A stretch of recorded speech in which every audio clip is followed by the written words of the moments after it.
Ya, jadi ada yang, memberikan komen di, YouTube salah satu video YouTube gue dan, di komen itu dia bertanya, ada salah satu subscriber bertanya, gimana caranya untuk memulai, trading forex ya. Jadi di video ini, gue akan menjelaskan beberapa poin buat kalian yang mau mulai trading forex dan gue akan bagi, poin-poin ini menjadi 4 bagian.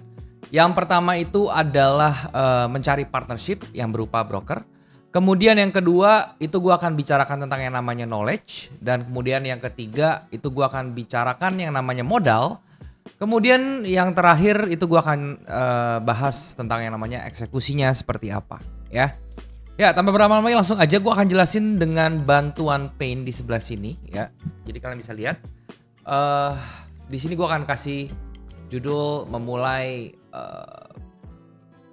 trade ya, memulai trade forex gitu ya. Nah, di sini pertama tentu yang harus kalian lakukan itu adalah mencari, broker ya, mencari broker, oke. Nah, gue jelasin apa itu broker kalau kalian nggak paham ya. Jadi kalau misalnya kita mau trading ya, itu kita butuh suatu jembatan ya untuk menghubungkan kita dari, retail ya untuk masuk ke market seperti itu. Karena kita sebagai retail itu tidak bisa langsung untuk trade ke market kalau misalnya kita tidak memiliki modal yang sangat-sangat besar gitu ya. Jadi kita membutuhkan sebuah jembatan. Nah, jembatan ini namanya adalah broker gitu. Nah, untuk memilih broker itu sebenarnya kuncinya ada di kalian sendiri ya. Yang penting ada beberapa unsur ya. Yang pertama itu adalah WD deposit, itu aman ya. Kemudian yang kedua itu kalian harus lihat regulasinya seperti apa di broker tersebut, apakah dia sudah terregulasi baik itu di dalam negeri maupun di luar negeri ya. Kalau misalnya let's say kalian mau pakai broker luar gitu ya. Kemudian yang ketiga, kalian harus perhatikan mekanisme dari, chart-nya broker tersebut. Apakah dia sudah sesuai dengan liquidity provider atau paling gampang kalian bisa cocokkan dengan trading view gitu ya. Dan kemudian yang keempat, eksekusinya itu mudah ya. Nah, selebihnya itu tergantung kalian ya. Jadi dalam pemilihan broker ini sebenarnya terserah kalian. Pilihlah broker yang betul-betul, kalian itu bisa nyaman ya pada saat kalian mencoba trade ya, dan saya sarankan ya sebelum kalian betul-betul memilih, untuk menentukan pilihan, kalian coba dulu demonya gitu ya. Nah, kalau misalnya saya pribadi ya di sini, saya akan merekomendasikan ya itu adalah broker yang namanya OctaFX ya. Karena apa? Karena OctaFX ini saya sudah pakai ya. Saya sudah pakai OctaFX ini dari 2019 teman-teman ya, dan dari 2019 sampai sekarang itu saya tidak pernah merasakan, sesuatu yang, mengganggu saya seperti itu. Memang betul ya teman-teman, yang namanya broker itu tidak ada yang sempurna ya, jadi semua itu ada plus minus. Cuman yang penting ya kalian tidak usah memikirkan harus mencari broker yang sangat-sangat sempurna, nggak ada flow-nya gitu ya. Karena semua broker itu pasti ada sisi baik, ada positif, ada negatifnya juga gitu ya. Dan buat saya pribadi ya, yang terpenting adalah ketika saya menggunakan broker tersebut dan saya merasa, positifnya itu lebih baik ya, lebih banyak daripada negatifnya gitu, yang saya masih bisa tolerir dan saya masih nyaman terhadap broker tersebut, ya kalian tinggal pakai aja gitu ya. Dan kalau misalnya kalian belum punya rekomendasi apa-apa, kalian boleh coba cek ya si OctaFX ini, kalian bisa lihat melalui link yang ada di description di bawah ya. Kalian bisa cek aja websitenya, oke? Nah, kemudian itu yang pertama, mencari broker ya. Jadi itu pentingnya broker itu adalah kita sama seperti untuk mencari partner karena, kita akan bekerja sama dengan dia, yaitu kita, si broker tersebut menghubungkan transaksi kita ke dalam market tersebut ya, supaya kita bisa trading. Itu yang namanya broker. Nah, kemudian yang kedua, itu masalah knowledge, teman-teman, atau pengetahuan. Nah, knowledge ini luas ya teman-teman ya, luas sekali. Pertama ya yang kalian harus perhatikan itu adalah dari, mindset-nya dulu ya, knowledge mindset ya. Jadi apa tujuan kalian untuk trading gitu, kalian harus gali pengetahuan itu di dalam diri kalian masing-masing. Tujuan kalian trading itu apa? Apakah kalian pengen, melipat gandakan uang secara cepat atau alias berjudi gitu ya, atau kalian pengen menjadikan trading ini sebagai bisnis gitu ya. Kenapa? Karena penentuan mindset ini sangat penting di depan ya. Kalau misalnya kalian pengen benar-benar serius, kalian harus lakukan forex ini sebagai bisnis ya. Which is itu nggak cuma di mulut doang, tetapi nanti perlakuannya ke sana itu juga sebagai bisnis ya. Jadi kalian harus betul-betul memikirkan risk rewardnya ya, resiko manajemennya seperti apa kayak gitu ya, dan juga growth rate kalian itu, akun kalian atau balance kalian tuh seperti apa, itu kalian harus pikirkan ya, seperti itu. Kemudian knowledge yang kedua itu adalah tentang marketnya itu sendiri ya. Kalian harus tahu dulu apa itu forex ya, apa namanya, currency itu apa, perdagangan currency itu apa, ya mata uang itu ada apa saja ya. Kemudian mekanisme trading di dalam forex itu atau futures itu seperti apa, cara kenapa dia buy kalau naik itu kita profit, dan sebaliknya kalau sell dia turun harganya kita juga profit gitu. Itu kalian harus tahu mekanismenya semua supaya tidak bingung ya.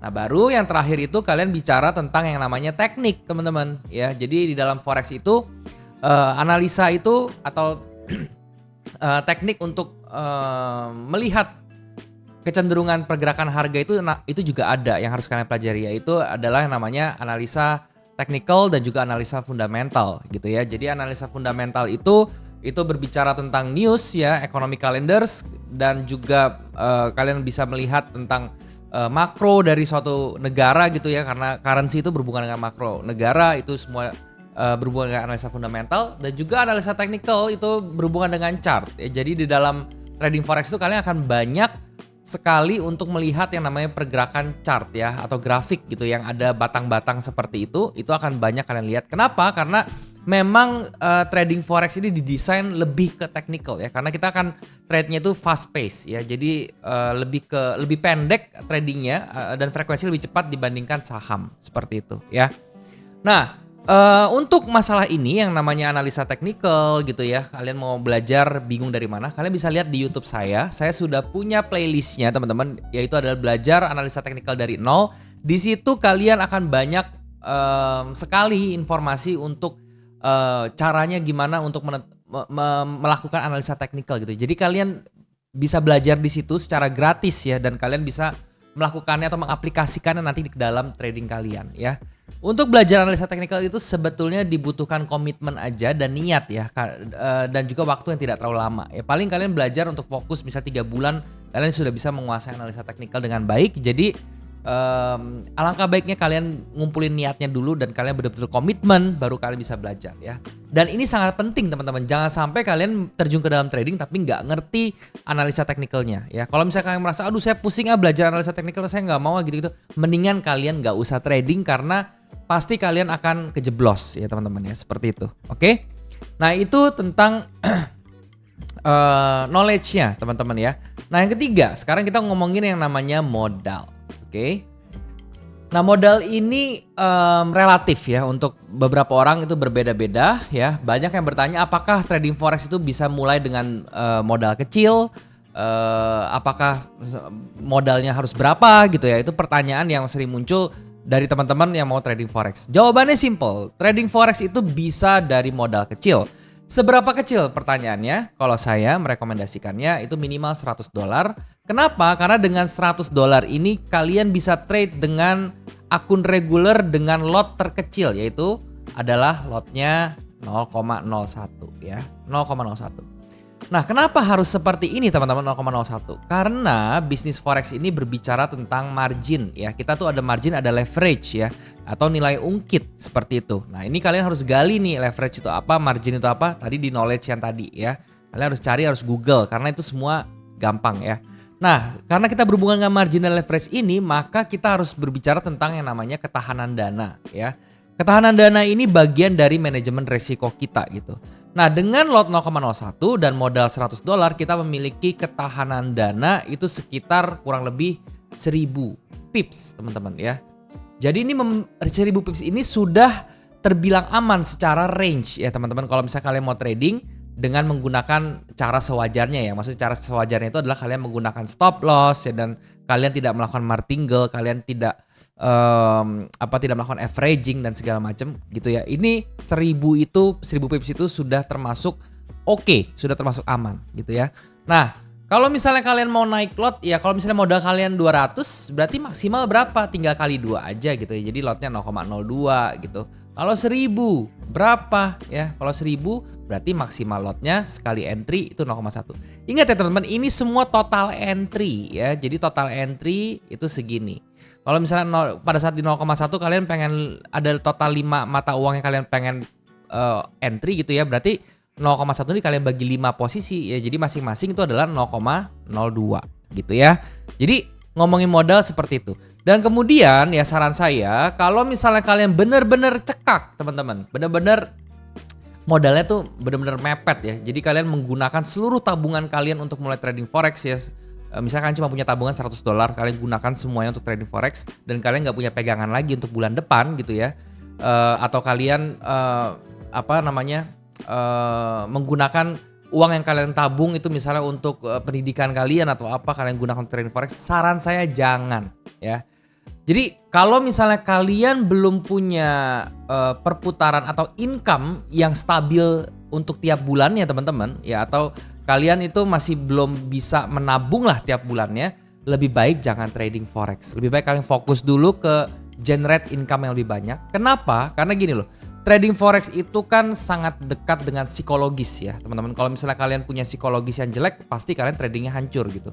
Nah kalau misalnya kalian trading menggunakan uang yang panas teman-teman ya, uang yang kalian udah kumpulkan untuk pendidikan, uang yang kalian gunakan untuk makan sehari-hari, uang yang kalian gunakan untuk misalnya memenuhi kebutuhan keluarga kalian, orang tua kalian dan segala macam gitu ya, memenuhi cicilan kalian dan segala macam, itu psikologisnya akan sangat-sangat berat teman-teman ya. Pada saat trade kita akan lebih takut, kita akan lebih nggak rasional untuk menentukan decision di dalam entry market seperti itu, sehingga itu akan membuat kalian malah yang tadinya berharap dapat duit malah buntung teman-teman ya, seperti itu. Jadi saran saya kalau misalnya kalian punya modalnya masih pas-pasan dan kalian masih terlalu maksa ya, lebih baik kalian jangan trading forex, kalian kumpulin dulu duit ya untuk kalian punya tabungan untuk pegangan selama 1 tahun, kalian aman seperti itu, baru kalian bisa masuk ke trading forex. Karena sekali lagi ini adalah bisnis yang sangat tinggi resikonya karena ini berhubungan dengan leverage margin, uang kalian bisa habis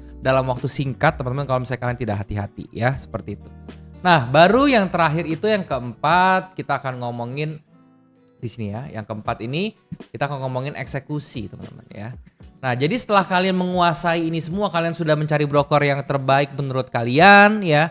Kalian sudah memiliki knowledge yang bagus gitu. Terus kalian sudah punya modalnya, eksekusinya seperti apa? Oke. Nah, jadi eksekusi ini kalian harus jalankan sesuai urutan ini ya, teman-teman ya. Jangan kalian loncat gitu ya. Yang pertama, kalian harus memiliki atau sudah punya yang namanya sistem trading ya. Sistem trading ini didapat dari mana sih Bang? Sistem trading ini didapat dari kalian nyusun sendiri berdasarkan knowledge yang sudah kalian pelajari di sini ya. Tentu kalian tadi belajar analisa teknikal dan segala macam. Kalau misalnya kalian nonton video YouTube saya akan kasih tahu juga tuh gimana cara bikin sistem trading, apa itu sistem trading gitu ya. Pokoknya kalian harus punya sistem trading dan kalian harus melakukan yang namanya backtest. Oke, backtest ya. Ini sangat penting. Nah, di sini akhir-akhir ini gue ada denger nih ya di internet itu katanya backtest itu nggak penting lah, kalian bodoh kalau melakukan backtest. Jangan didengerin teman-teman ya. Kalau misalnya ada yang bilang backtest itu tidak berguna, berarti dia itu sesat ya. Gue bisa bilang seperti itu gitu ya. Kenapa? Gue bilang gini, backtest kalau misalnya kayak ibaratnya analoginya gini aja deh ya. Kalian itu mau jadi seorang chef profesional ya di dalam restoran gitu. Tiba-tiba kalian itu punya resep gitu, punya resep secara teori gitu ya. Terus kalian tiba-tiba, oh ini resep saya udah enak nih, saya jamin resep saya enak. Tahu dari mana kalian bisa bawa ke restoran yang terkenal, kalian pengen jadi head chef di situ, terus kalian cuma bawa resep yang nggak pernah kalian masak gitu ya, nggak pernah kalian coba, kalian akan diludahin teman-teman ya, kalian itu akan dirobek tuh buku resep gitu ya. Ya sama ya, kalau misalnya kalian udah yakin, oh saya yakin saya bisa profit dalam trading, buktinya apa kalau nggak pakai backtest? Nah, backtest di sini itu nggak mesti 1 tahun ke belakang kalian backtest tuh 1 tahun, itu nggak seperti itu ya. Cukup dengan sampling ya. Nah, jadi samplingnya berapa? Samplingnya itu adalah 100 sampai 200 kali trade ya teman-teman. Kalian tinggal coba aja ya. Dan ini nggak mesti kalian lakukan sepanjang tahun ya. Paling ini kalian seminggu juga kelar gitu untuk backtest hal ini gitu. Kalau misalnya kalian rajin itu bahkan bisa 3 hari kelar gitu ya. Nah, sesudah itu gunanya udah backtest, gunanya untuk apa? Gunanya kita dapat data, teman-teman ya. Kita dapat data di sistem trading kita itu persentasi kita loss itu berapa persen ya. Terus kemudian persentasi profit kita itu berapa persen. Kita bisa bandingkan, itu yang dijadi namanya win rate ya. Jadi dalam 10 kali trade kita misalnya 3 kali loss, 7 kali profit. Berarti win rate kita itu adalah 70%. Misalnya dari 100 kali kita backtest, kita bisa loss 46 kali, terus kemudian kita profit 54 kali. Berarti win rate kita itu adalah 54%. Sehingga kita tahu ke depannya, oke, kalau misalnya saya trading, berarti saya punya kesempatan 54% itu untuk profit gitu ya. Sehingga kita bisa mengatur strategi kita seperti apa gitu ya. Oke, itu pertama, sistem trading. Kemudian yang kedua, kalian harus sudah oke nih backtestnya, kalian coba forward test ya, forward test di akun demo dulu ya. Nah, ini ada dua pilihan. Kalian bisa forward test di akun demo atau kalian forward test di akun real dengan menggunakan modal yang menurut kalian kecil ya, gitu. Karena modal kecil tuh relatif ya setiap orang. Jadi gue sampaikan seperti itu aja. Kalian bisa coba di akun demo, akun demo itu gratis, kalian tidak butuh duit sama sekali. Atau kalian bisa coba di akun real yang dengan menggunakan modal yang menurut kalian kecil. Kenapa? Karena mungkin ada dari kalian yang merasa kalau demo saya nanti nggak akan berasa environment trading benerannya seperti apa. Jadi saya pengen coba di real. Monggo silahkan, tapi saran saya jangan menggunakan modal yang terlalu besar gitu ya. Nah, sesudah kalian sudah yakin, sudah nyaman, di forward test juga kalian sudah performance-nya bagus gitu ya. Kalian baru terjun menggunakan real money ya, teman-teman, yang menggunakan uang beneran untuk trading. Nah, sehingga kalau misalnya kalian memulai trading forex dengan langkah-langkah yang saya berikan seperti ini, kalian itu lebih aman dari yang namanya margin call atau lebih aman dari uang kalian habis ya teman-teman ya. Kenapa? Karena kalau misalnya kalian sudah memiliki sistem trading yang betul, modal kalian sudah kalian ukur, ya kalian punya manajemen resiko yang mumpuni juga ya, itu kalian akan aman dari namanya margin call ya. Jadi ini adalah kalau misalnya gue disuruh ulang ya dan gue baru mau mulai trading forex, ini akan gue lakukan teman-teman ya. Jadi semoga video ini bisa bermanfaat untuk kalian, terutama buat teman-teman yang baru mau mulai trading forex. Oke? Sekian teman-teman yang mau gue sharing hari ini. Semoga video kali ini bisa bermanfaat untuk kalian. Dan jangan lupa untuk subscribe channel ini, like video ini kalau misalnya bermanfaat, dan juga share ke teman-teman kalian yang lain yang kira-kira membutuhkan informasi dari video ini. Oke? Thank you sekali lagi sudah menyempatkan diri nonton video ini. Sampai jumpa di next video. Jangan lupa semua orang bisa cuan. Salam sukses. Bye.